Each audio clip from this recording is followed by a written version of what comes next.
karena saya dulu pernah berhubungan dengan polisi di tahun 92. Jadi strategi komunikasi yang tidak baik itu sepertinya akan membuat persepsi publik terhadap Polri kurang baik. Kemudian saya juga punya pengalaman lagi berkaitan dengan Humas Polri di tahun 2002 atau 2003. Waktu itu saya masih menjadi wartawan, jadi saya 15 tahun jadi wartawan dan sering memotret Polri, bagaimana sih persepsi publik, dan saya melihat ada perkembangan yang luar biasa, terutama di Humas Polri. Jadi bagaimana Humas Polri itu dia bisa berevolusi gitu ya, seperti kupu-kupu. Jadi kalau dulu di tahun 2012 kita lihat bahwa persepsi publik itu negatifnya banyak. Jadi biasanya tuh framing atau persepsi publiknya tuh selalu di bawah 50%. Tingkat kepercayaan publik pada Polri selalu di bawah 50%. Pada tahun 2012 itu kemudian kita masuk ketemu sama beberapa teman dari Humas, dan kemudian kita berusaha untuk waktu itu memberikan kesadaran kepada Polri bahwa persepsi publik itu adalah sesuatu yang sangat bisa dibuat gitu. Dan di tahun 2012 itu saya mulai dari 2013 itu saya berkeliling ke berbagai wilayah untuk memberikan kesadaran bahwa ketika berhadapan dengan media itu dia harus punya kesadaran gitu. Nah, terus kita ngajarin nih ya, tahun 2012-2013 itu kita ngajarin bagaimana berhubungan dengan media. Nah, berhubungan dengan media itu salah satunya adalah dulu ketika saya masih jadi wartawan, setiap kali mau ketemu sama polisi untuk minta konfirmasi susah sekali. Selalu udahlah gitu. Nah, terus di tahun 2012-2013 itu kita berusaha untuk memberikan kesadaran supaya humas-humas itu tuh mereka mulai ada kesadaran terhadap media. Satu, mau bertemu dengan wartawan. Dua, ngerangkul wartawan, memberikan informasi yang jelas dan tepat kepada wartawan. Dan keempat adalah menggunakan bahasa yang positif ketika bertemu dengan wartawan. Jadi kalau sebelum itu yang namanya Humas, ini maaf ya Pak, mungkin tahun 2012 itu kesadaran terhadap bermedia itu masih kurang gitu. Sehingga misalnya kita press release ya udah dibiarkan, nanti media mau nulis apa saja terserah gitu. Nah, kemudian mulai ada kesadaran dengan cara bagaimana kalau kita tuh yang meng-guide media. Kita mau bikin strategi komunikasinya tuh mau seperti apa? Kita mau sampaikan persepsi publik kita terkait dengan kasus kita itu seperti apa? Itu adalah di tahun 2012-2013. Sudah mulai ada kenaikan. Sebenarnya saya punya risetnya dari tahun 2012 sampai tahun 2024. Jadi setiap kali Humas itu melakukan satu statement kepada media, kita tuh ukur. Jadi bagaimana framing media terhadap Polri dari tahun 2012 sampai saat ini. Dan menariknya, ternyata framing media terhadap Polri itu selaras dengan hasil survei di lapangan. Dari tahun 2012 sampai tahun 2024. Sebenarnya kalau bisa dilihatin datanya kelihatan sekali gitu. Nah, dari situ kita beranggapan bahwa persepsi publik itu adalah sesuatu yang dilihat, didengar, dirasakan, dan dibaca oleh publik itu. Jadi bagaimana kita bisa membentuk satu persepsi publik itu dengan cara kita harus memberikan informasi yang benar kepada masyarakat. Nah, itu adalah dari tahun 2012 sampai 2024. Nah, kemudian ternyata selama ini kan kita melihat bahwa media mainstream itu menjadi salah satu tolak ukur bagaimana persepsi publik terhadap Polri. Tetapi di tahun 2024 saya melihat ada pergeseran. Pergeseran itu terletak pada media sosial. Jadi kalau sebelumnya tuh pokoknya kalau media framing media terhadap Polri itu seperti apa, itu hasilnya sama persis dengan riset di lapangan. Nah, tetapi 2024 itu situasinya tuh berubah dan kita berkaca dari analisis di media sosial terkait sama Pilpres kemarin. Jadi hasil di Pilpres kemarin itu dia hasilnya selaras dengan analisis framing media sosial terhadap capres tertentu. Nah, kemudian akhirnya kita bisa melihat bahwa oke, dunia kita tuh berubah. Masyarakat kita sudah mulai baca informasi, dapat informasi itu semua dari media sosial gitu. Nah, itu sebabnya. Nah, ini adalah datanya. Sebenarnya ada dari tahun 2015, tapi saya data lengkapnya saya nggak punya, nggak kesimpen gitu ya. Nah, tapi ini dari tahun 2015 sampai 2024. Jadi kalau sebelumnya tuh riset di media itu berapa, kemudian riset di lapangan itu seperti apa. Jadi ini semua ada datanya per hari ini. Kemudian ini analisis kalau tim Humas tuh dulu namanya IMM ya Pak ya. Sistem IMM. Nah, itu ternyata tuh sama. Tapi di tahun 2024 itu ada perbedaan. Jadi kalau di IMM itu 81, itu artinya apa? Manajemen media yang dilakukan oleh Humas seluruh Indonesia itu sudah berhasil. Bagaimana seluruh Humas itu bisa mendrive isu terkait dengan Polri. Dan kemudian kalau di media sosial memang nilainya jadi lebih jelek. Jelek pun juga 78 sih sebenarnya. Nah, artinya sebenarnya Humas Polri itu dia sudah berusaha semaksimal mungkin untuk bisa memberikan informasi kepada masyarakat, tidak hanya melalui media online tapi juga melalui media sosial. Media sosialnya tuh apa? Jadi kalau kita harus melihat pada tren. Tren sekarang itu larinya adalah ke TikTok, Instagram gitu. Tetapi jangan lupakan ada Twitter, ada Facebook, ada YouTube yang masing-masing itu memiliki karakter yang berbeda satu dengan yang lain itu. Namun ketika saya melihat bahwa ternyata Polri sekarang sudah ada perubahan yang luar biasa di mana setiap Polres, Polda, Kapolsek harus punya akun. Dan itu memberikan informasi kepada masyarakat sebenarnya apa sih yang terjadi, apa saja aktivitas yang sudah dilakukan Polri. Itu adalah salah satu strategi Humas Polri yang menurut saya sangat efektif. Itu strategi di media sosial untuk memberikan informasi ya, Mbak Rustika. Tetapi bagaimana untuk mengelola krisis, termasuk juga mengatasi isu-isu di media sosial nih? Ya, jadi kebetulan karena kita mengukur. Jadi bagaimana persepsi publik terhadap Polri melalui media dan media sosial. Jadi kita pernah punya pengalaman yang sangat berkesan adalah di tahun 2022. Di mana sebuah isu yang muncul dari sebuah akun Facebook tidak dikenal di wilayah Jambi mempertanyakan kenapa anak saya petinya nggak bisa dibuka. Itu sebenarnya adalah salah satu momentum di mana kalau dulu tuh kan kita suka menganggap bahwa medsos.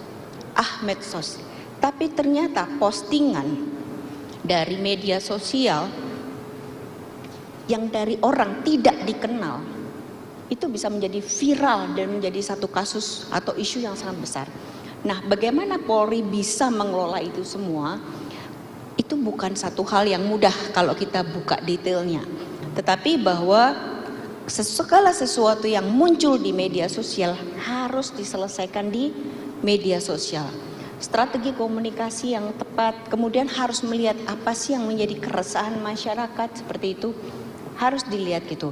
Dan ketika isu itu menjadi sangat besar dan bahkan bisa turun sampai di level 49 persepsi publik terhadap Polri, apa yang dilakukan oleh Humas seluruh Indonesia dan juga seluruh Polda, Kapolda, Polres, Kapolres se-Indonesia. Mereka melakukan berbagai upaya untuk kembali mendekat kepada masyarakat. Di antaranya adalah ada acara seperti Jumat Curhat, kemudian Minggu Kasih, dan itu adalah bagian upaya bagaimana polisi itu bisa mendekat ke masyarakat, mendengar suara masyarakat. Dan itu dilakukan secara masif dari Sabang sampai Merauke karena kita bisa melihat dan kita ukur mana Polres yang aktif, mana yang tidak aktif, hasilnya seperti apa. Dan itulah sebenarnya yang membuat persepsi publik di tahun 2022 akhir bulan Desember itu naik jadi 69 kalau di survei lapangan. Dan itu semua adalah kerja keras humas yang luar biasa. Jadi sebenarnya kalau kita bicara soal persepsi publik terhadap Polri, peran humas itu luar biasa. Dan saya melihat ada kesadaran selain dari anggota ya, tapi juga seluruh humas itu sudah mulai pinter, sudah mulai jago. Mereka juga sudah mulai bagaimana bisa mendrive isu, bagaimana bisa menginformasikan isu ini kepada seluruh masyarakat gitu. Dan saya pikir saya cukup mengapresiasi based on data, dan itu dari 2022, 2023, 2024 sekarang itu sudah normal lagi. Jadi Polri dalam hal ini humas dalam manajemen krisis udah punya pengalaman dan jago. Kita berikan tepuk tangan untuk Divisi Humas Polri dalam manajemen krisis ya, termasuk juga isu-isu yang viral di media sosial. Betul. Baik Mbak Rustika, saya akan bergeser ke Bu Ninik ya. Bu Ninik, kalau tadi kita dengar dari Bu Rustika soal perkembangan juga teknologi kemudian media sosial, bagaimana juga melihat dari Dewan Pers melihat perkembangan media saat ini dan pengaruhnya untuk humas, khususnya Divisi Humas Polri? Baik, terima kasih. Mungkin saya menyapa terlebih dahulu boleh ya? Silahkan Ibu. Yang sama-sama kita hormati dan selalu kita doakan sehat walafiat, Bapak-Bapak Kadispen dan Kadif Humas dari masa ke masa yang hadir pada hari ini. Sebagian saya jadi bisa melihat secara langsung, mungkin waktu itu saya baru melihat melalui televisi Bapak. Juga seluruh jajaran Humas Polri baik yang hadir pada pagi hari ini maupun melalui Zoom, teman-teman media, rekan sejawat saya dari Dewan Pers. Pertama tentu saya ingin menyampaikan ucapan selamat ulang tahun yang ke-73 dengan berbagai prestasi dari masa ke masa yang memperlihatkan kinerja Polri yang hari ini dihadiri Pak Kapolri diwakili oleh Bapak Kabid Intelkam, memperlihatkan ada pergeseran ya, ada pergeseran bagaimana cara berkomunikasi, bukan hanya dalam konteks membangun citra baik menurut saya, tetapi yang terpenting adalah menyampaikan secara benar kebutuhan masyarakat terkait kinerja Polri. Saya kira pada poin itu dari masa ke masa banyak strategi yang sudah dibangun dan dilakukan. Karena harus diakui ada persamaan sekaligus ada perbedaan antara fungsi kehumasan dengan fungsi berita. Persamaannya adalah baik dalam fungsi kehumasan maupun pada fungsi pemberitaan sama-sama ingin memenuhi hak konstitusional warga negara untuk memperoleh hak untuk tahu, right to know yang diatur di dalam Undang-Undang Dasar 45. Dalam konteks ini adalah mengetahui seluruh seluk-beluk kinerja kepolisian Republik Indonesia. Mau yang benar, mau yang nggak benar, disitulah fungsi media untuk melakukan investigatif. Di situ kesamaannya, bagaimana menginfluence masyarakat bahwa ini kinerja kami, apa yang kami lakukan. Di situ kesamaan humas dengan media, sama-sama ingin memenuhi hak warga masyarakat untuk tahu. Meskipun hak masyarakat untuk tahu di era digital sekarang ini, di era media sosial, mereka secara serta-merta, secara mandiri mencari tahu. Yang tadi disampaikan oleh Ibu, bahkan ada gium baru sekarang ini, no viral no justice. Jadi kalau harapan masyarakat terhadap aparat penegak hukum misalnya tidak memenuhi kebutuhan masyarakat, dia akan memviralkan sesuka-sukanya. Disitulah kemudian kepentingannya bagaimana kewajiban dari Humas Polri mendudukkan masalahnya secara benar dan berintegritas. Maka 3 pesan yang tadi disampaikan oleh Pak Kadispen dan Pak Kadihumas sebelumnya itu sangat luar biasa. Polri tetap menjaga dengan menyampaikan yang benar. Saya senang kalimat yang digunakan, saya tulis betul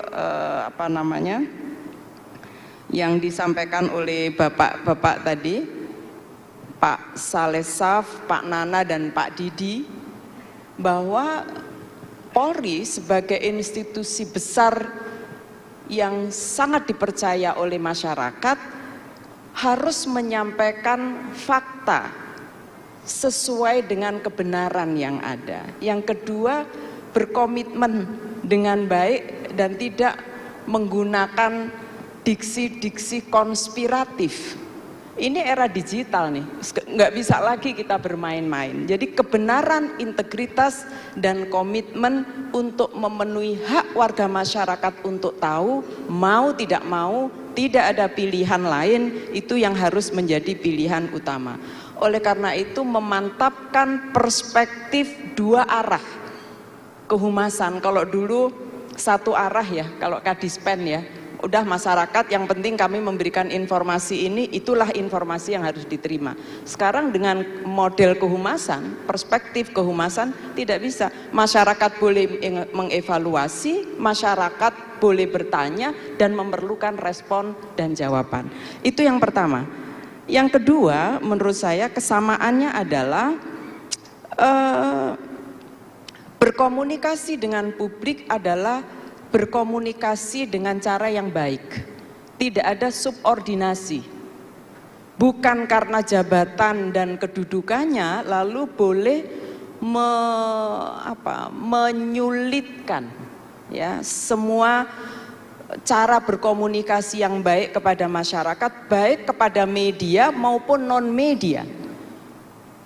Institusi kehumasan maupun yang sekarang dikembangkan dalam periode ini dan periode sebelumnya, semua insan Polri diberi pembelajaran melakukan fungsi kehumasan, maka komunikasinya harus baik.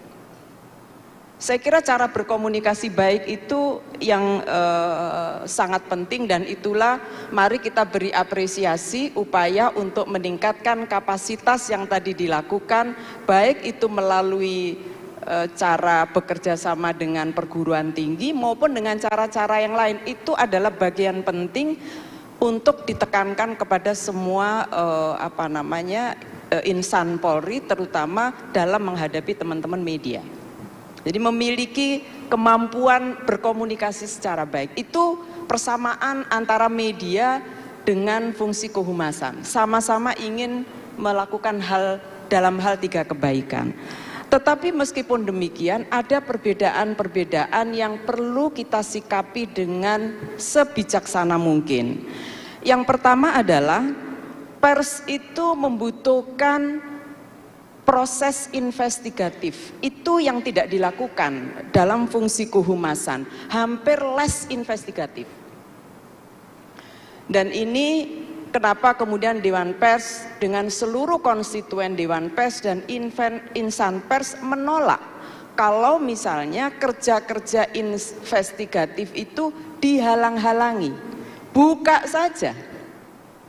Yang tadi dicontohkan, kalau dulu sulit ketemu gitu, dibuka saja, diterima saja apa yang diperlukan, karena media itu bekerja bukan hanya berdasarkan rilis, dan itu tidak boleh dianggap cukup rilis, meskipun itu sudah diupload dan dibahasakan seperti berita, tetap bukan berita, karena berita itu mensyaratkan dua hal.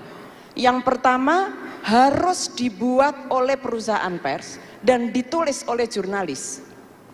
Maka apapun yang ditulis dalam bentuk rilis dan lain-lain itu belum berita. Pemberitaan salah satunya dilakukan dengan cara investigatif. Yang kedua adalah independensi dalam pemberitaan. Maka Bapak dan Ibu, terkait fungsi ini saya meyakini betul selama saya 3 tahun di Dewan Pers, antara Dewan Pers dan institusi pers dan kepolisian itu memiliki relasi yang sangat baik. Baik dalam kerja-kerja kehumasan begitu ya, maupun dalam konteks ketika pemberitaan ada persoalan gitu ya.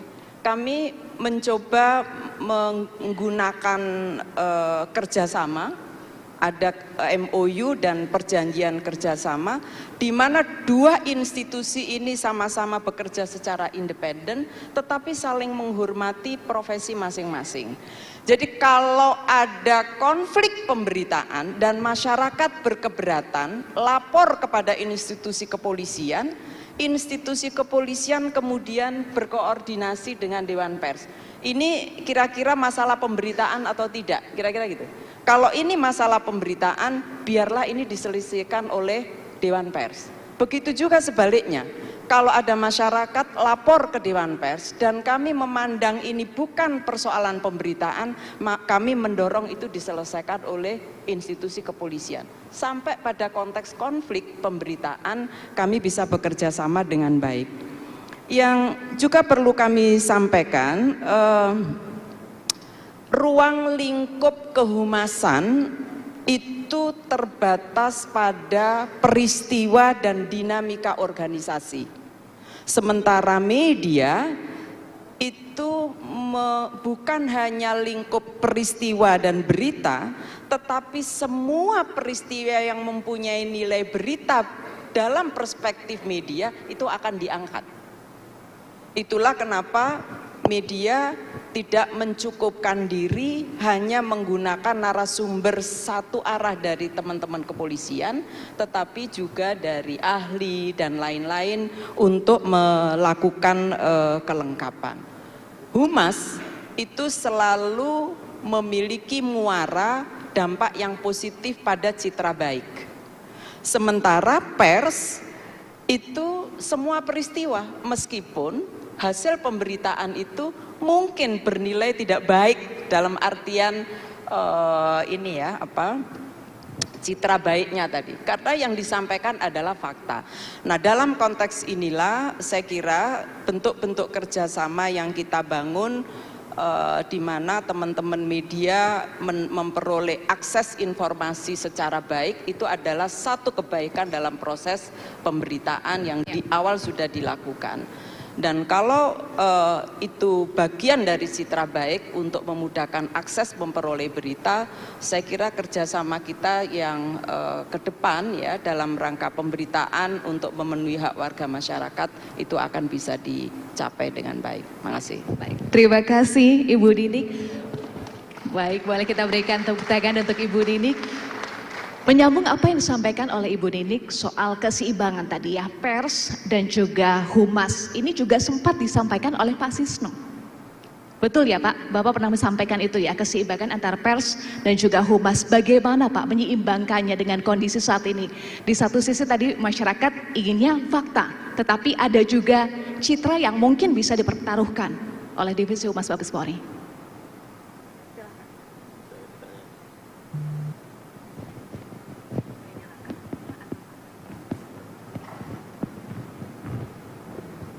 Ya.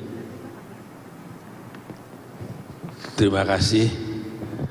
Yang pertama sebelum menjawab ya, saya menyampaikan salam dan hormat.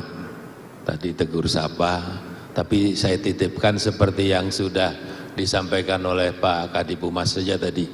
Jadi semuanya yang saya hormati, yang saya muliakan.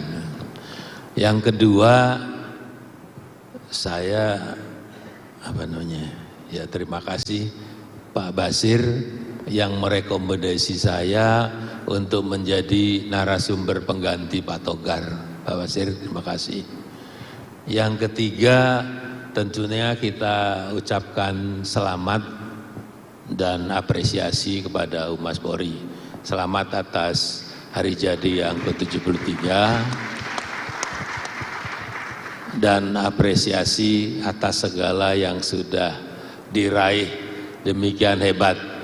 Terus terang saya sebagai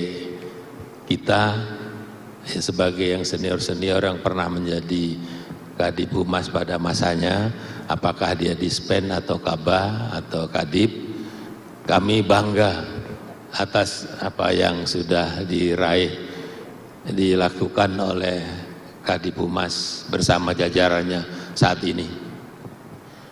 Yang ketiga, tadi kalau menyinggung hari ini memperoleh pataka, tentunya itu menjadi pondasi dasar. Karena di kita pola pikir, pola sikap, dan pola perilaku atau operasional kita secara tataran filosofi, tadi pataka itu letaknya ada di tataran filosofi menjadi dasar kita dalam berpikir dan bertindak. Dari mulai ada Pancasila, di bawahnya ada wawasan kebangsaan dan wawasan Nusantara, mudah-mudahan bertambah adanya wawasan keamanan nasional, adanya doktrin, ya, kita punya tata tentrem Kertaharja, di bawah doktrin ada kode etik, seterusnya, dan di situ ada disebutkan adalah simbol-simbol.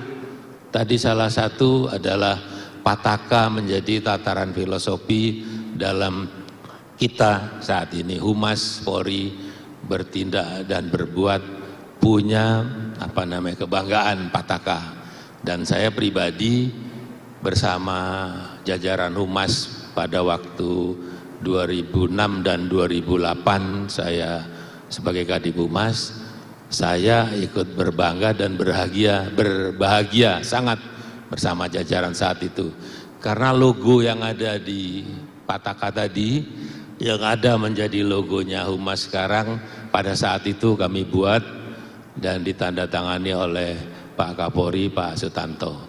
Jadi sampai sekarang masih berkibar. Terima kasih dan bangga, apresiasi kepada jajaran Humas. Di situ kita tanamkan dulu bahwa Humas itu harus objektif sehingga bisa dipercaya, dan dengan dipercaya kita akan mendapat partisipasi, yaitu citra polisi yang baik, kita bisa dipercaya. Itu kemudian pada era 2020 ya, saya diangkat menjadi Ketua Penasehat Kapolri, kemudian bersama Ibu Tika dan jajaran, kami sekarang Penasehat Kapolri ada 14, yang harusnya 20, ada yang meninggal dan ada yang harus ya tidak sejalan dengan kita. Sekarang kita ada 14, dan untuk penasehat ahli Kapolri dengan perkap yang baru malah bisa sampai 50 sekarang. Jadi akan diperkuat penasehat ahli Kapolri.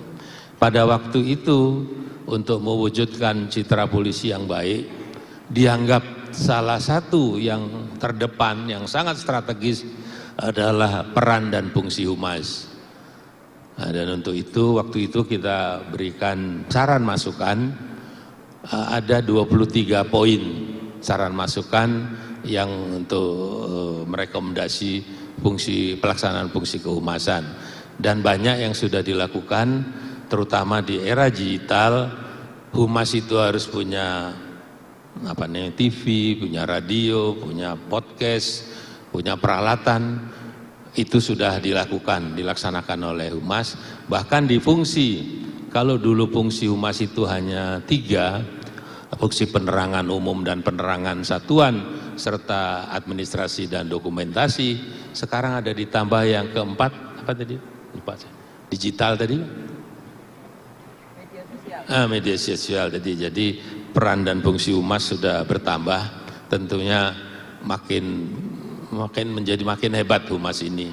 Dan saya lihat jajarannya, satuannya, personilnya bukan main, makin banyak. Dulu kita hanya 1 bintang 2, wakil 1 bintang 1, dan 3 kombes. Tapi sekarang ini sudah 1 bintang 2 dan 5 ya.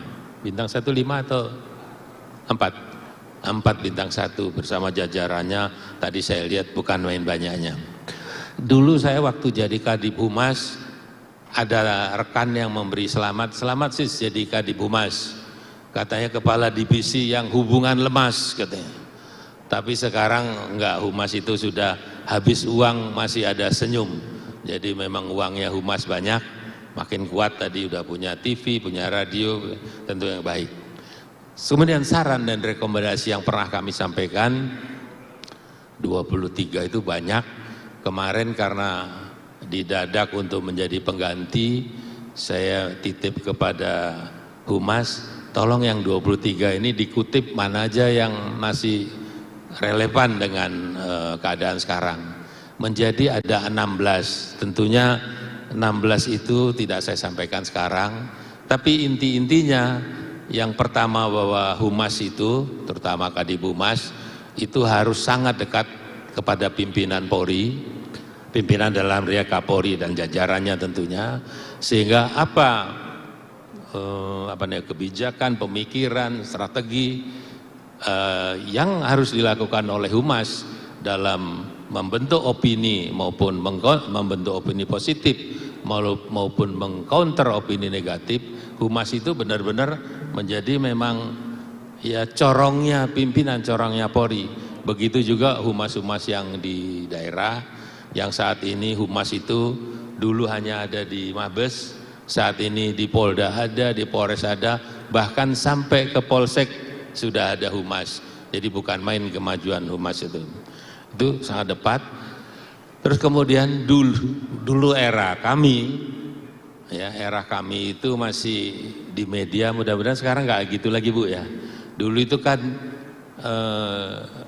bad news is good news. Nah, jadi kita harus tingkatkan menjadi good news is the best. Jadi nggak ada lagi bad news. Jadi semua harus good news yang the best. Apalagi di era sekarang kita banyak menerima hoax yang hoax itu sendiri kalau nggak salah sampai 73% Bu ya. 53% yang di media, tapi yang hoax itu sendiri sampai 70%. Jadi sangat banyak, itu menjadi lawan yang harus kita counter. Kemudian kalau dulu ya kalau banyak ngomong katanya itu tong kosong nyaring bunyinya. Kita buat harus enggak, Humas itu harus tong berisi, yang harus ngebas suaranya. Itu yang ngebas. Tapi ngebasnya itu tentunya sekarang relevan terkait dengan cooling system. Jadi ngebas tapi untuk mendinginkan situasi. Di mana situasi-situasi yang berita-berita yang memojokkan Polri tapi udah makin hilang. Kalau kemarin cukup banyak, tapi sekarang ini masih ada. Masih yang terakhir misalnya di masalah kasus Vina, terakhir ada masalah Polwan Citra apa ya? Yang salah ngomong atau salah ini menegur orang, sebenarnya membina, tapi pelaksanaannya menegur orang yang sedang makan, dan viralnya itu viral negatif, padahal tindakan Polwan tadi mungkin tujuannya positif. Begitu juga yang sekarang lagi viral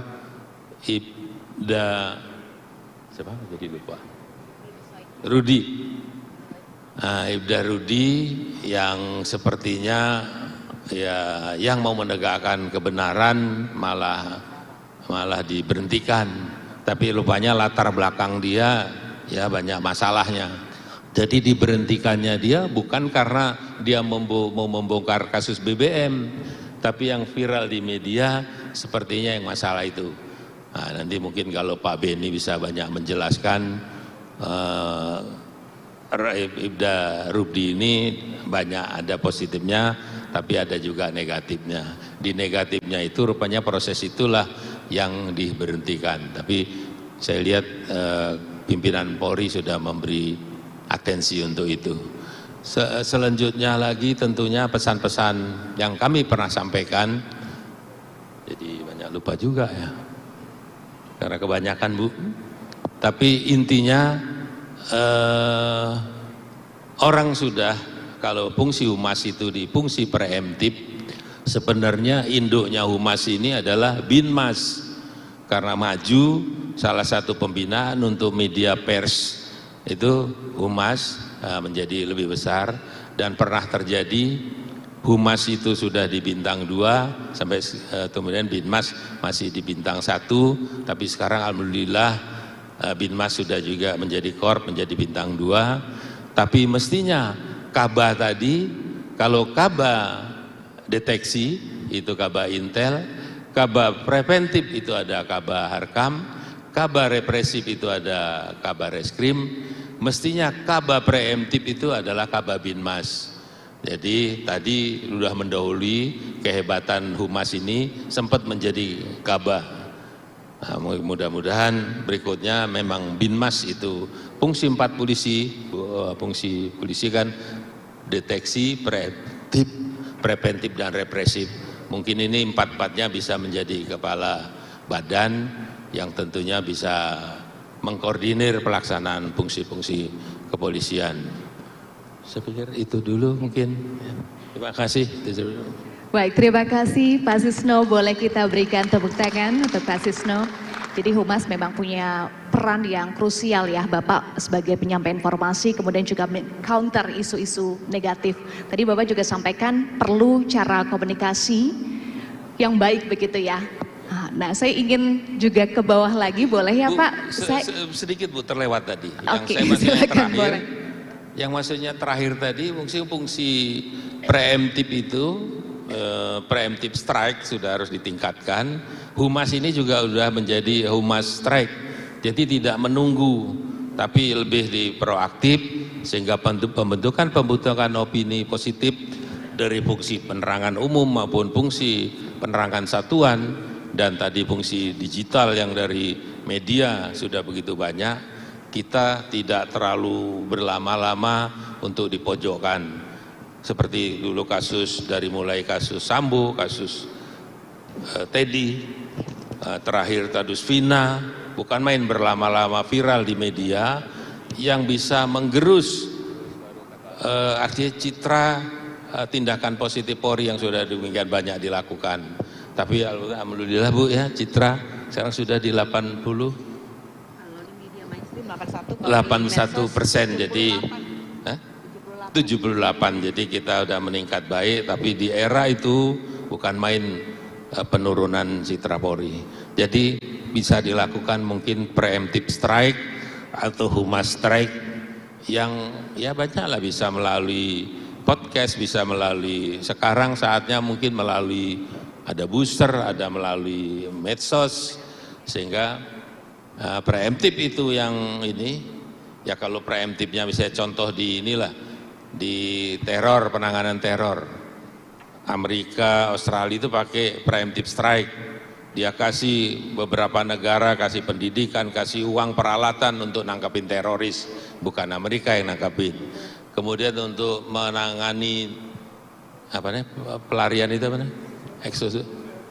Jadi nah, kita dijadiin juga strike oleh Australia, dikasih untuk menampung, untuk apa, ya. Padahal dia mau tujuannya ke Australia, imigran gelap itu Bu.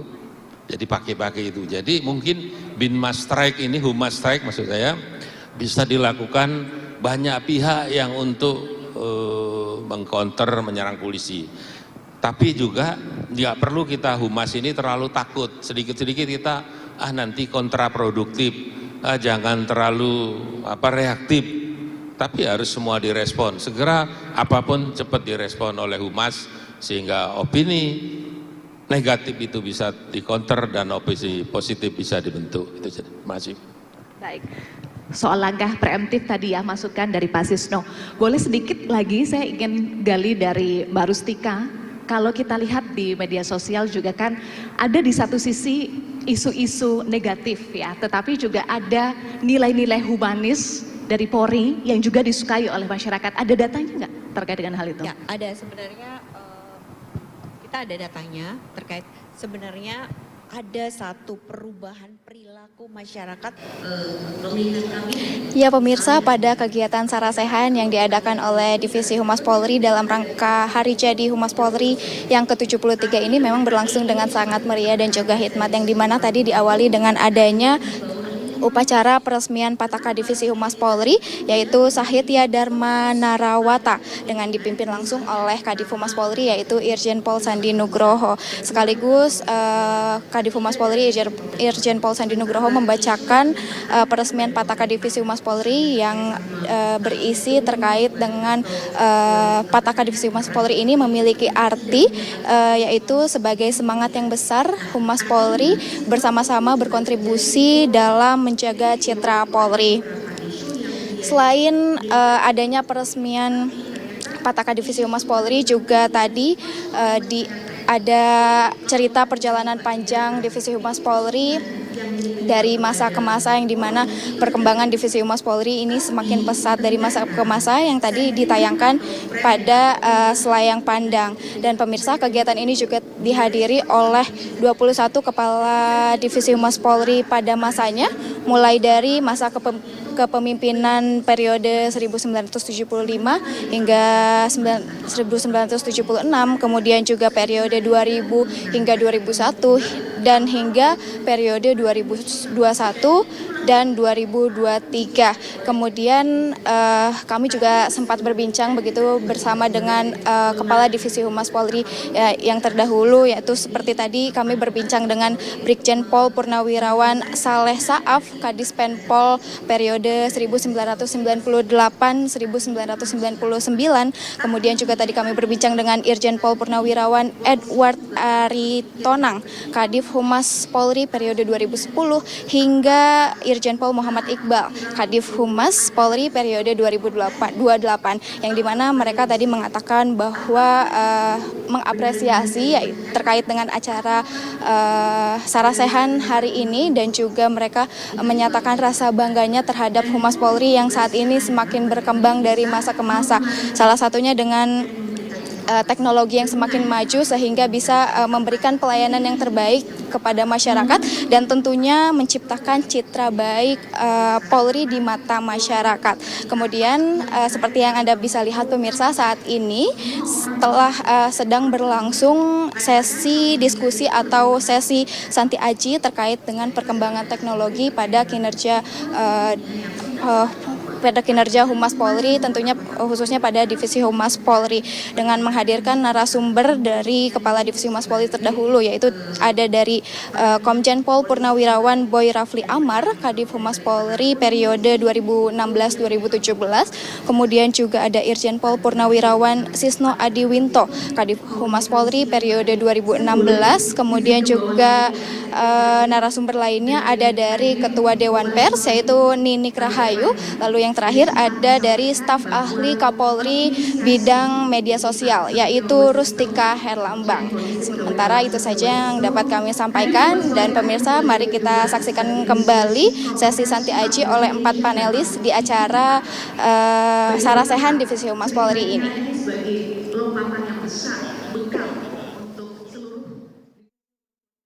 Bagaimana Pak ceritanya ini sebagai lompatan yang besar, bekal untuk seluruh Divisi Humas Polri dalam menghadapi tantangan-tantangan? Ya, terima kasih. Saya terus terang waktu ditunjuk menjadi Kadif Humas Polri, waktu itu saya menjabat Wakaba Intelkam. Dan tidak ada dalam pikiran saya akan menjabat sebagai Kadif Humas Polri. Walaupun saya sudah ngeles kepada Pak Tito, mengatakan saya nggak pernah tugas di Humas, tidak pernah sekolah Humas gitu ya. Tapi beliau tetap menunjuk saya menjadi Kadif Humas. Dari situ saya belajar bahwa kalau saya menjadi Kadif Humas harus ada dasar hukum dan legalitasnya. Legalitas itu kita mengikuti sertifikasi ya yang dilaksanakan, ya saya juga ikut waktu itu di Batam, kira-kira seminggu ya. Legalitas kemudian itu akan menimbulkan kompetensi, karena rekan-rekan juga akan diuji bagaimana menyampaikan diksi dan narasi, kemudian menghadapi wartawan dan sebagainya. Nah itu yang memicu saya untuk rekan-rekan Kabid Humas Polda pun harus ikut sertifikasi. Ya. Dan alhamdulillah saya sampai sekarang masih menjadi salah satu narasumber dalam latihan sertifikasi untuk humas dari LSPR untuk instansi-instansi. Dan terakhir kami diminta di Kementerian Kominfo untuk menjadi narasumber juga. Saya berharap ke depan tentunya Divisi Humas Polri juga demikian. Secara legalitas juga mempunyai dasar dan tentunya akan meningkatkan kompetensi rekan-rekan. Karena tantangan ke depan, seperti tadi disebutkan para narasumber bahwa tantangan ke depan adalah dunia digital, media sosial, yang kalau tidak cepat direspon, ini akan menjadi satu blunder atau menjadi satu kesalahan yang berlarut-larut. Itu saja mungkin dari saya. Terima kasih dan sukses untuk Humas Polri. Baik, boleh kita berikan tepuk tangan untuk Pak Setio. Baik, terima kasih Bapak. Saya kembali lagi ke panggung, langsung ke Pak Boy ya. Pak, tadi soal kompetensi mungkin boleh ditanggapi dan juga inovasi-inovasi yang dilakukan oleh Divisi Humas Polri, Pak. Kalau kita melihat juga sudah ada pembentukan Biro Multimedia ya, Divisi Humas Polri. Bagaimana perkembangannya saat ini? Ya, terima kasih. Assalamualaikum warahmatullahi wabarakatuh. Waalaikumsalam warahmatullahi wabarakatuh. Shalom, salam sejahtera, Om Swastiastu, Namo Buddhaya, salam kebajikan. Salam hormat saya kepada para senior yang terdahulu sebagai Kadispen dan Kadif Humas. Demikian juga tentu yang mewakili Kapolri, yang diwakili oleh Kabid Intelkam, Kadif Humas, beserta seluruh jajaran, para narasumber kita, Ibu Ketua Dewan Pers dan penasihat Kapolri, demikian juga dari Kompolnas tadi ada Pak Beni. Jadi Mbak Eva Wondo, memang bekerja di Humas ini memang sesuatu yang sangat menarik dan tantangannya tiap detik ya. Kita tidak bisa, artinya kita bukan hidup di ruang yang vakum, kita di ruang yang sangat dinamis dan kita tidak boleh berhenti berkreasi dan berinovasi. Jadi sustainability of innovation dan creativity in communication ini memang harus terus kita lakukan. Dan itulah yang terjadi di Divisi Humas sebelum 2017 terbentuknya Biro Multimedia. Kita sudah bekerja secara parsial untuk mengelola dunia maya. Artinya kita sudah membentuk tim seperti Satgas gitu, atau kita sebut sebagai tim khusus yang menangani Twitter, menangani Instagram, Facebook, dan lain-lain. Tetapi tentu dengan perkembangan yang luar biasa itu tidak cukup hanya dengan tim-tim yang ad hoc itu.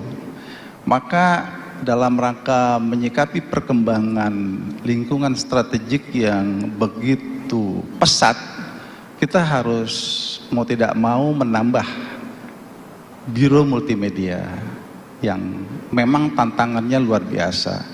Karena ini tidak lepas dari revolusi industri 4.0 dan apalagi hari ini sudah masuk 5.0. Demikian juga berbagai kebijakan di tingkat nasional dan di internal Polri sendiri, plus ditambah ekspektasi publik yang sangat tinggi terhadap Polri. Masyarakat tidak melihat polisi ini ABC, tetapi yang ingin mereka terima adalah pelayanan proper Polri. Dan disitulah Humas harus menjadi leading sektor di dalam mendrive isu-isu dan harus mampu mengelola, membangun opini agar opini publik terhadap Polri itu harus bagus terus. Karena tentunya kita tidak mungkin bekerja di kondisi yang distrust. Istilahnya kalau distrust itu jangankan masyarakat mau membantu kita, kantor polisi aja bisa dibakar oleh masyarakat. Jadi itu saking distrustnya. Nah, oleh karena itu, itulah harus kita kelola dengan baik. Nah, perkembangan yang terjadi khususnya di teknologi informasi, karena begitu pesat perkembangan artificial intelligence, demikian juga pengguna media sosial kita ini sudah hampir separuh dari penduduk Indonesia. Pengguna internetnya itu mungkin 80%, tetapi pengguna media sosial itu separuh dari 278 penduduk Indonesia. Artinya, pemolisian tidak bisa lagi dilakukan di dunia nyata saja. Kalau di dunia nyata ini ada patroli Sabara, ada Brimob, ada Binmas, ada Intel, ada reserse, lalu lintas. Tetapi di dunia maya ini sedang terjadi sebuah kehidupan yang tidak terlihat, tetapi ada. Nah, oleh karena itulah Polri tentu harus beradaptasi dengan kondisi itu. Dan untuk mengelola dunia maya, saya mengistilahkan pemolisian dunia maya. Bentuknya kalau buat humas itu adalah cyber PR. Jadi PR itu dengan cyber, jadi tidak bisa lagi kita dengan hanya mengandalkan juru bicara, tetapi cyber kita itu bekerja di dunia maya untuk apa? Mengelola opini publik. Karena opini publik ini begitu saya katakan tadi adalah hitungannya detik. Oleh karena itu detik per detik kita harus ikuti perkembangan apa yang dibicarakan masyarakat terhadap Polri. Jangan sampai masyarakat menjadi tidak percaya, karena kalau tidak percaya dengan Polri berarti bisa menjadi tidak percaya kepada negara, kepada pemerintah, karena Polri adalah representasi daripada negara. Nah, oleh karena itu Biro Multimedia ini kita juga sesuaikan dengan kebijakan Bapak Kapolri pada waktu itu, Bapak Tito Karnavian, yang dalam sebuah Commander Wish-nya menginginkan adanya manajemen media. Kita sudah berusaha, karena saya di Humas ini kan 4 posisi jabatan, jadi sebelum di Kadif berdirinya biro ini memang saya sudah juga mengelola apa yang diinginkan oleh pimpinan terhadap Humas. Nah, situ kita berusaha untuk dapat melembagakan Biro Multimedia, dan kemudian dengan harapan agar manajemen media yang menjadi kebijakan Kapolri itu bisa dieksekusi.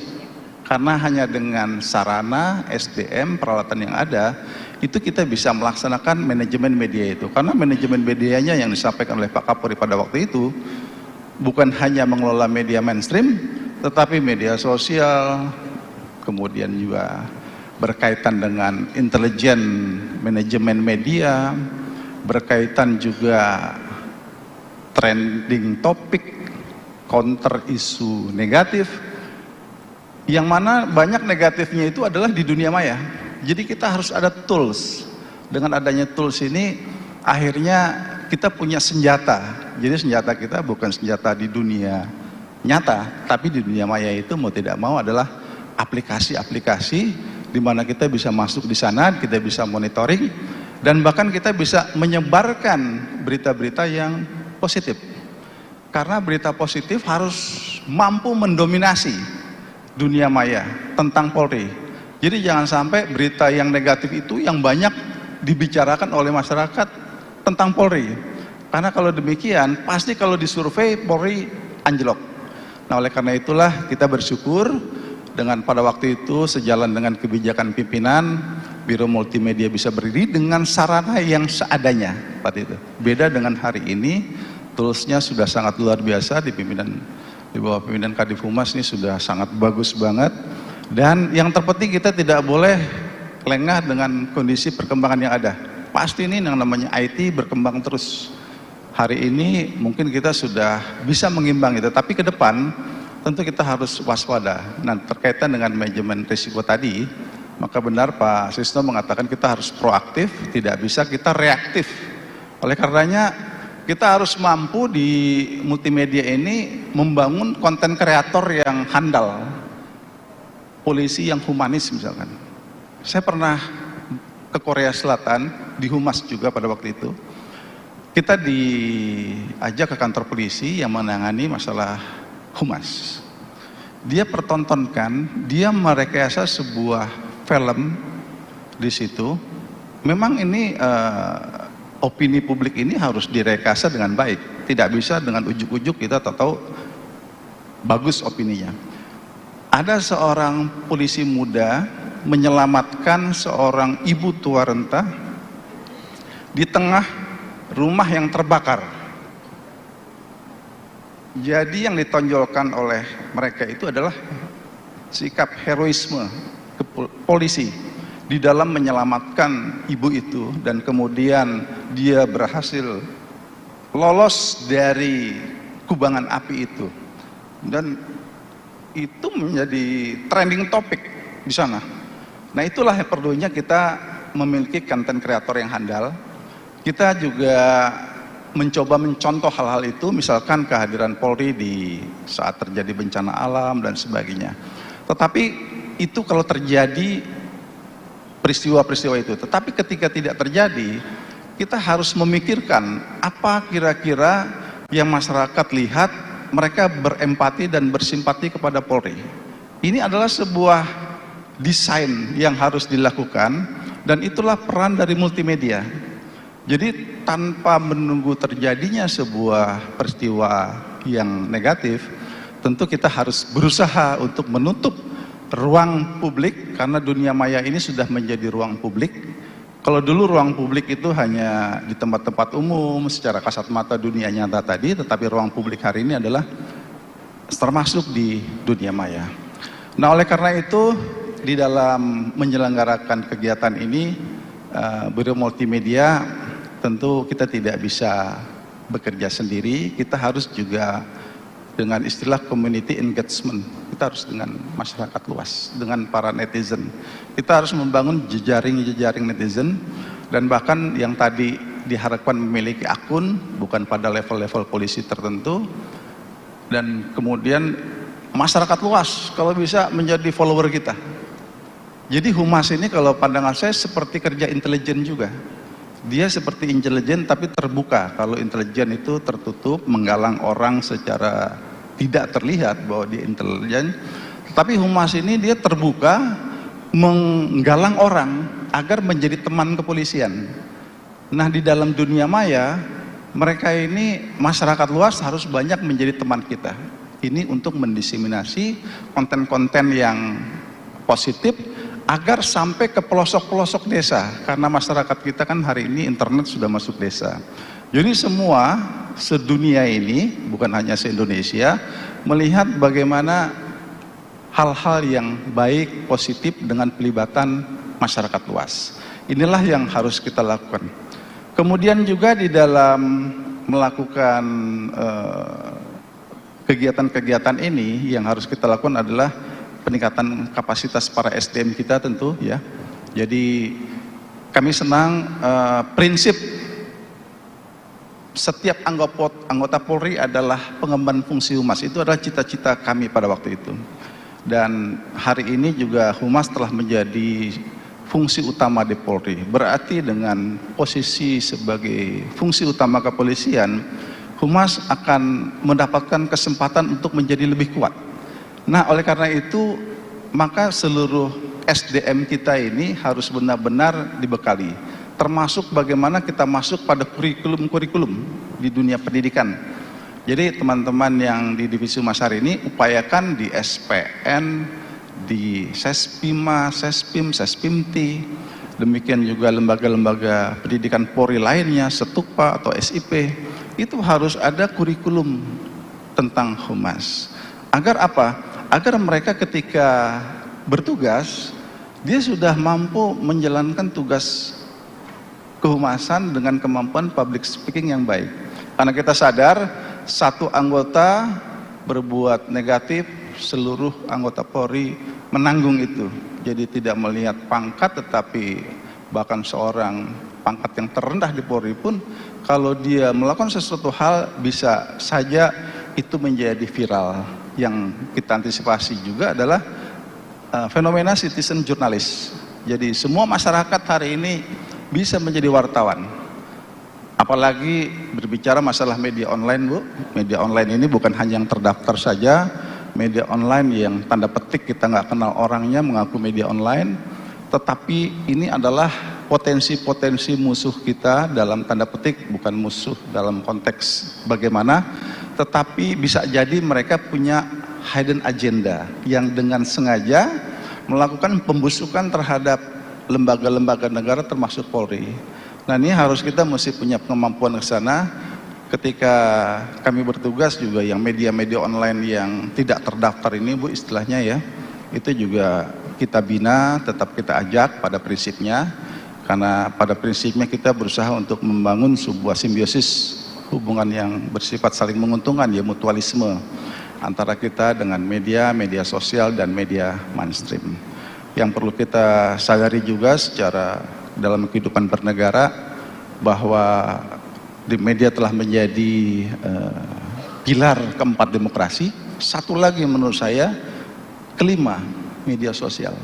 Media sosial menjadi pilar demokrasi yang kelima di negara kita. Dan inilah maka Polri harus sebagai pelayan publik harus bermain pada tataran itu, dan kita menyadari harus dituntut dengan sebaik-baiknya memberikan pelayanan yang terbaik kepada masyarakat kita. Kira-kira itu Mbak. Baik, terima kasih Pak Boy. Boleh kita berikan tepuk tangan untuk Pak Boy. Tadi berbagai inovasi dilakukan karena Humas Polri sebagai leading sektor ya. Dan outputnya bukan hanya soal citra, tetapi kepercayaan publik juga kepada Polri dan juga negara.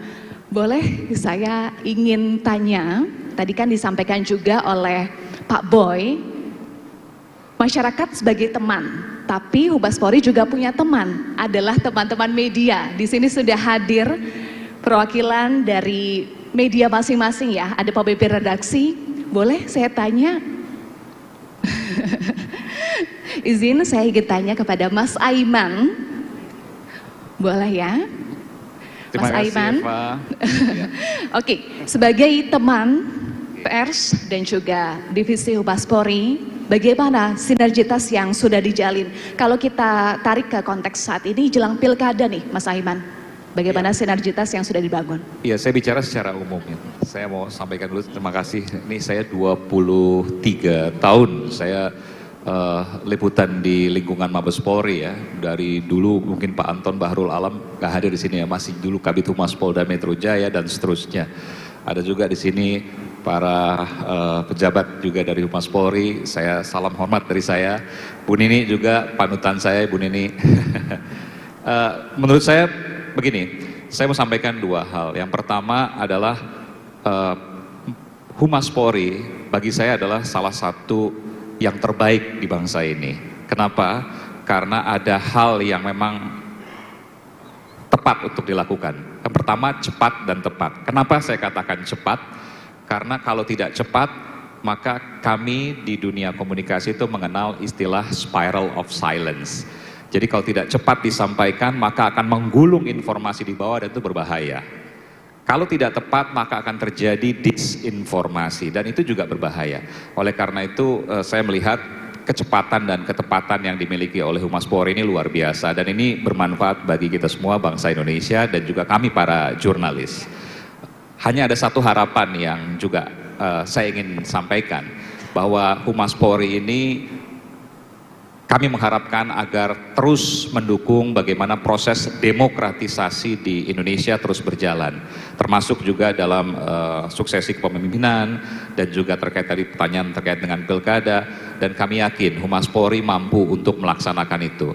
Saya yakin juga, saya kenal dekat juga ya dengan Pak Kadif Humas Polri, Pak Irjen Polisi Sandi Nugroho, dan beliau sosok yang luar biasa dan saya yakin di bawah pimpinan beliau juga akan menjaga demokratisasi di Indonesia ini menjadi hal yang terus kita jaga. Karena dua hal yang saya catat, kalau demokratisasi itu terjaga, maka setiap dari kita punya kesempatan yang sama, bukan hanya yang dekat dengan kekuasaan.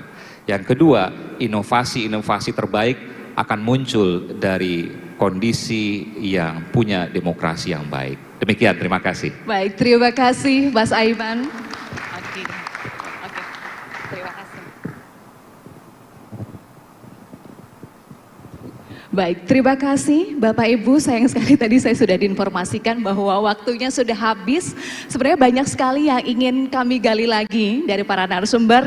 Sekali lagi boleh kita berikan tepuk tangan untuk seluruh narasumber, Ibu Rustika, Pak Sisno, Pak Boy, dan juga Ibu Nini. Kita belajar hari ini ada banyak insight yang sudah diberikan, termasuk tadi dari para senior, Kepala Divisi Humas Polri dari masa ke masa. Tentu ini bisa menjadi bagian dari sejarah, bagian yang bisa diteladani, value-nya, nilai-nilainya yang masih relevan ya untuk Divisi Humas Polri ke depan. Sekali lagi selamat hari jadi untuk Divisi Humas Polri ke-73. Akhir kata saya Eva Wondo pamit. Terima kasih. Wassalamualaikum warahmatullahi wabarakatuh. Waalaikumsalam warahmatullahi wabarakatuh. Terima kasih kepada moderator dan juga para panelis. Sekali lagi boleh kita beri tepuk tangan yang meriah untuk panelis-panelis luar biasa dan juga moderator kita. Mohon izin berkenan untuk ke depan panggung, acara akan dirangkai dengan penyerahan cindramata.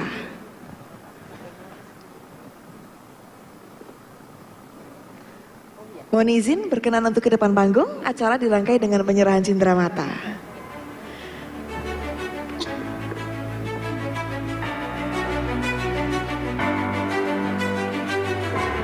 Selanjutnya kami mengundang Kepala Divisi Humas Polri berkenan ke depan panggung untuk memberikan cindramata kepada narasumber dan moderator kita.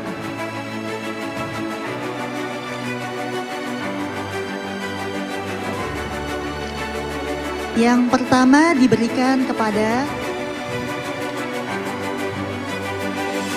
Staf Ahli Kapolri Bidang Media Sosial, Ibu Rustika Herlambang SS, MIKOM. Selanjutnya diberikan kepada Ketua Dewan Pers, Ibu Dr. Ninik Rahayu, SH, MS. Kemudian dilanjutkan kepada Komjen Pol Purnawirawan Dr. Boy Rafli Amar, MH.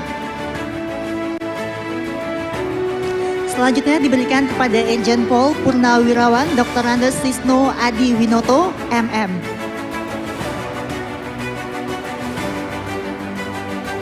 Berikutnya diberikan kepada moderator kita pada pagi hari ini, Eva Wondo. Dan mohon izin berkenan untuk selanjutnya dilaksanakan foto bersama. Mohon izin untuk foto bersama akan kami pandu. Ya.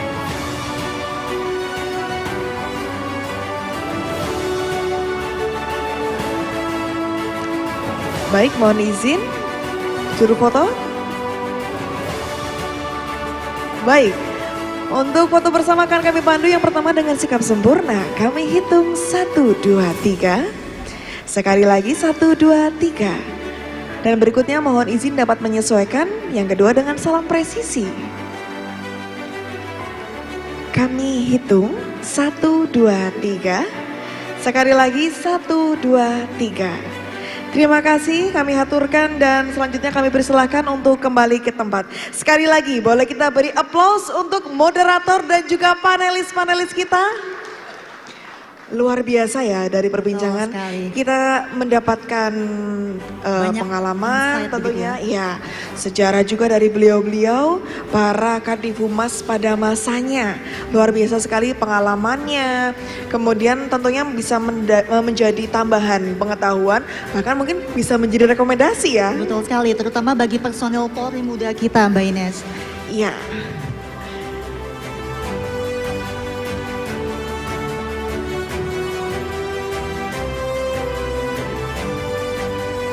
Baik, Bapak Ibu yang kami hormati, untuk selanjutnya akan kita saksikan sebuah tayangan testimoni dari para Kadifhumas Polri pada masanya. Selamat menyaksikan.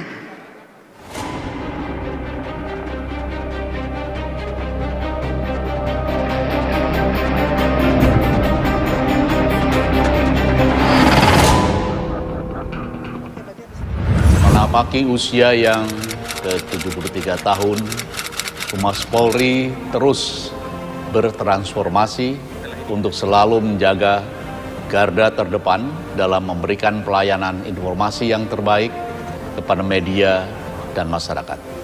Berbagai hal telah diraih prestasi yang sangat membanggakan oleh Divisi Humas Polri, terutama di dalam melakukan kegiatan-kegiatan publikasi peliputan terhadap event yang bersifat nasional maupun internasional. Saat ini Humas Polri adalah fungsi utama Mabes Polri. Saya yakin ke depan akan bisa lebih mengedepankan kehumasan ini di semua level. Selama ini Humas Polri telah membuktikan kesuksesannya dalam tugas-tugas nasional dan internasional. Beberapa buktinya yaitu event pemilu presiden dan wakil presiden, kunjungan Paus Fransiskus, sukses. Jelang pemilu kada ini, tentunya saya berharap Humas Polri dapat menjadi calling system bagi bangsa Indonesia yang dengan cepat dan tepat serta akurat memberikan atau menyajikan informasi yang benar kepada halayak. Saya pikir harus diperkuat dan harus diberikan lebih banyak tugas-tugas untuk membangun image Polri di dalam masyarakat. Humas Polri juga menguasai teknologi ini ya, supaya bisa menjangkau seluruh lapisan masyarakat ya, baik yang educated maupun yang tidak. Humas makin presisi, makin berperan, sehingga kita, negara hukum, bisa turut mensukseskan tegaknya hukum itu dengan baik. Semoga Humas Polri tetap mampu mempublikasikan karya-karya dan prestasi gemilang Polri dalam melaksanakan tugas pokoknya sebagai pelindung, pengayom, pelayan masyarakat, sebagai pemelihara keamanan ketertiban masyarakat, dan sebagai aparat penegak hukum. Untuk itu diperlukan peran Humas Polri yang betul-betul mengemuka, mendampingi pimpinan untuk memberikan penjelasan baik ke secara internal, eksternal keluar maupun internal ke dalam organisasi, sehingga tugas-tugas Polri dapat dilaksanakan secara maksimal. Harapan saya bahwa seluruh anggota Polri, baik pimpinan di tingkat pusat sampai ke ujung tombak, para kapolsek, memiliki kemampuan sebagai Humas Polri, sehingga ketika dia tampil untuk menyampaikan informasi pada masyarakat dan melayani pertanyaan dari media, jurnalis, wartawan, dia memiliki kemampuan untuk menjelaskan sesuai dengan porsi dan fungsi serta tugasnya. Semoga Humas Polri selalu dapat berkembang dengan teknologi informasi terkini. Selamat Hari Jadi Humas Polri ke-73. Salam presisi.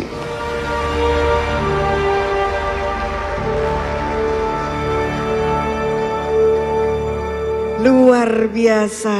Selamat Hari Jadi ke-73 Humas Polri. Sekali lagi boleh kita beri tepuk tangan untuk seluruh para Kadif Humas Polri pada masanya. Dan Bapak Ibu, sebagai ungkapan syukur di Hari Jadi ke-73 Humas Polri akan ditandai dengan pemotongan tumpeng.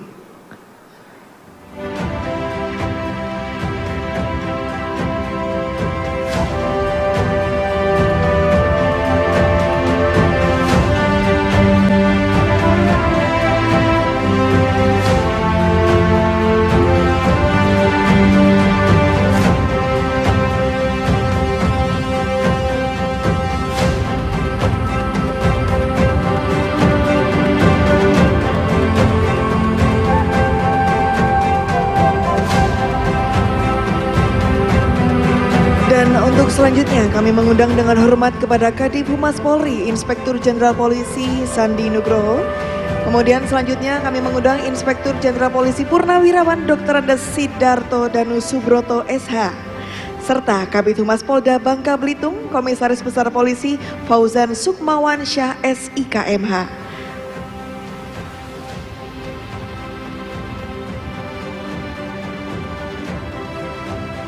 Dan kami mengundang kepada Kaba Intelkam Polri.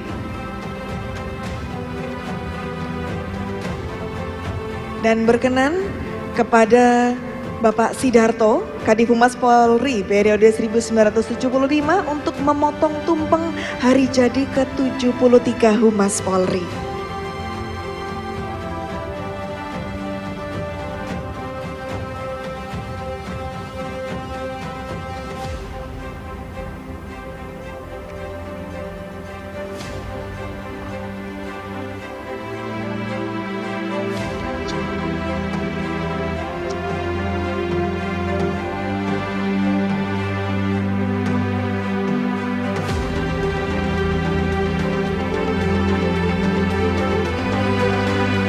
Ya, saat ini kemudian akan diberikan kepada Kadif Humas Polri saat ini, Inspektur Jenderal Polisi Dr. Sandi Nugroho SIK SHMHum. Terima kasih. Berkenan Bapak untuk memotong tumpeng kembali.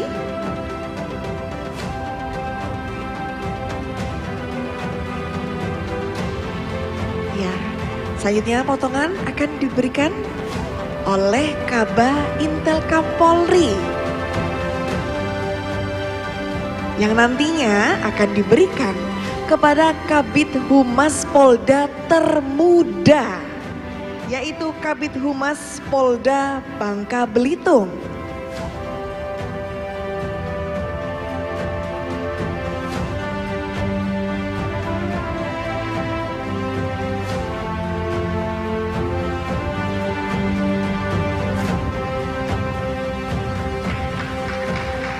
Terima kasih, dilanjutkan dengan foto bersama, mohon izin.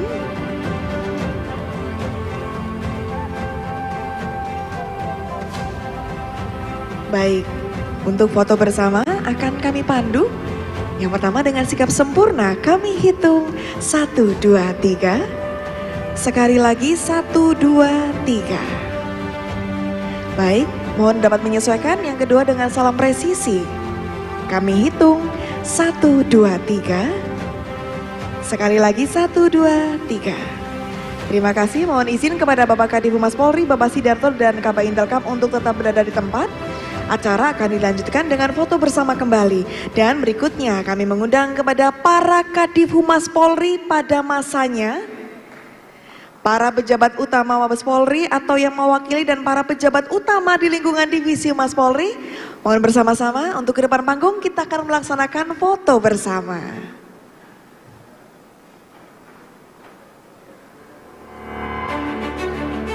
Luar biasa ya Mentari ya, suatu kehormatan tentunya untuk kita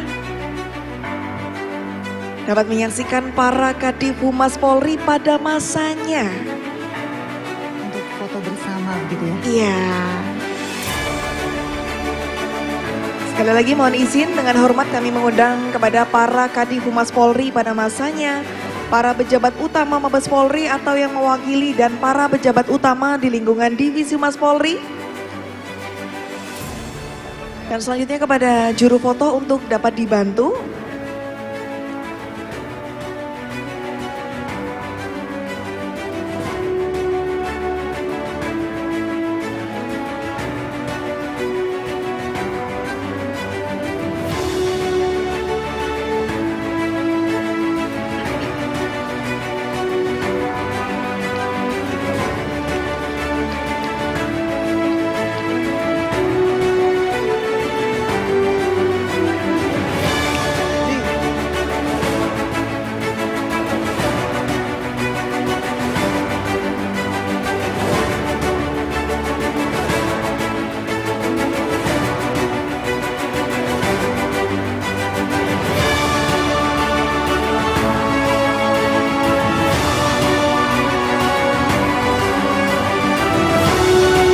Baik, mohon izin untuk foto bersama.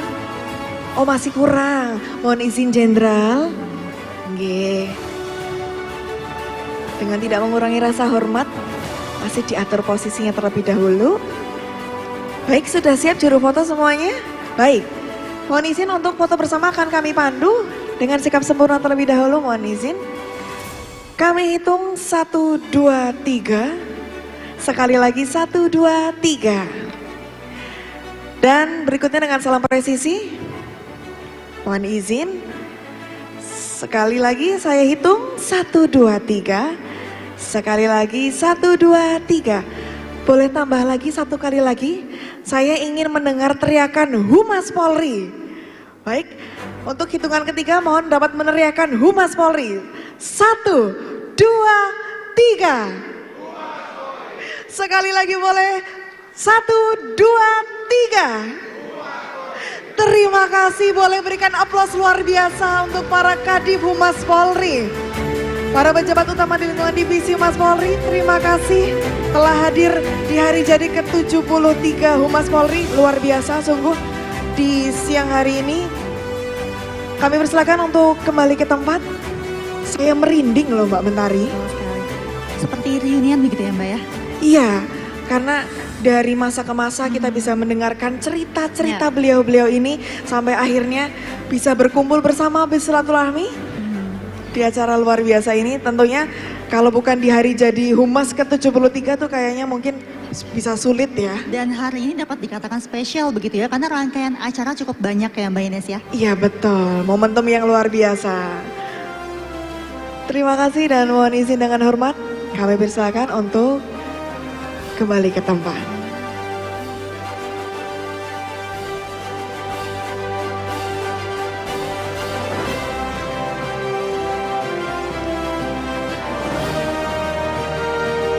Cerita-cerita luar biasa ya tentunya ya. Dan ini sangat menginspirasi untuk kita para personil Humas Polri bahwa semangatnya itu nular ya. Ya, suatu kebanggaan buat kami. Suatu kehormatan untuk kami tentunya bisa berjumpa dan bisa menyaksikan secara langsung. Kalau dulu mungkin pada saat saya kecil bisa melihat beliau-beliau ini dari TV saja. Tetapi saat ini suatu kehormatan untuk saya bisa hadir langsung berhadapan dengan beliau-beliau ini semua. Dan sekali lagi Bapak Ibu boleh kita beri tepuk tangan untuk para Kadif Humas Polri pada masanya.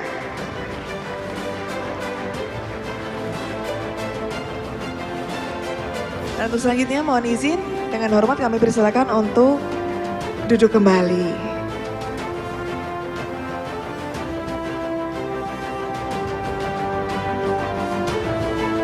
Baik, selanjutnya Bapak Ibu, marilah kita memohon ridho kepada Tuhan Yang Maha Kuasa di hari jadi ke-73 Humas Polri dalam doa bersama. Dan doa akan dipandu oleh Ibda Rendi. Ibda Rendi kami persilakan. Assalamualaikum warahmatullahi wabarakatuh. Bismillahirrahmanirrahim. Alhamdulillahirabbil alamin. Assalatu wassalamu ala asyrafil anbiya'i wa mursalin wa ala alihi wa sahbihi ajmain. Ya Allah, ya Rahman, ya Rahim. Pada hari ini kembali kami memohon kepadamu dengan rasa syukur atas waktu dan kesempatan yang Engkau berikan kepada kami untuk dapat hadir dalam acara peresmian Pataka Kadif Humas Polri dan sarasehan Hari Jadi Humas Polri ke-73. Maka jadikanlah kami selalu dalam lindungan dan ridho-Mu. Ya Allah, ya Rasid, bimbinglah kami melalui momentum ini sebagai wadah untuk membangkitkan semangat pengabdian kami dalam memberikan perlindungan, pengayoman, dan pelayanan kepada masyarakat agar dapat memberikan yang terbaik bagi bangsa dan negara guna mewujudkan Polri yang presisi, mendukung percepatan ekonomi yang inklusif dan berkelanjutan menuju Indonesia maju. Ya Allah, ya Ghafar, hanya kepadamu kami menyembah dan memohon pertolongan. Karenanya ridhoilah setiap usaha kami serta kabulkanlah doa kami. Rabbana atina fid dunya hasanah wa fil akhirati hasanah wa qina azabannar. Amin ya rabbal alamin. Terima kasih Ibda Rendi. Dan Bapak Ibu mengakhiri kegiatan pada hari ini. Hadirin dimohon berdiri.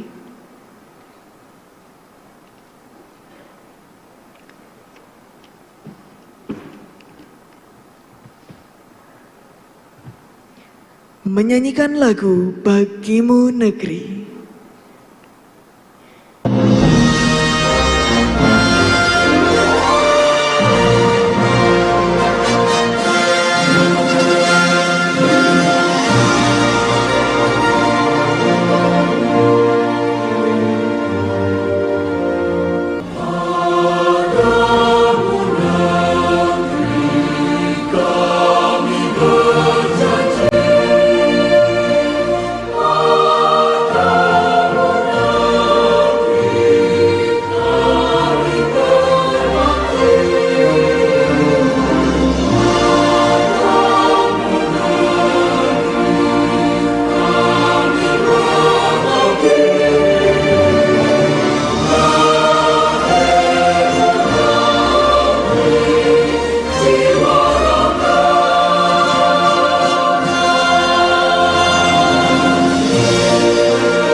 Hadirin disilakan duduk kembali.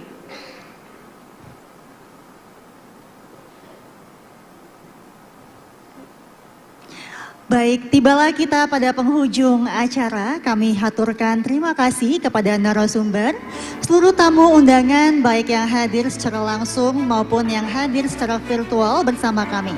Akhir kata saya Mentari Detanzil dan rekan saya. Saya Ibda Ines mohon pamit undur diri. Sukses selalu untuk kita semua. Selamat siang dan selamat hari jadi ke-73 Humas Polri. Salam presisi.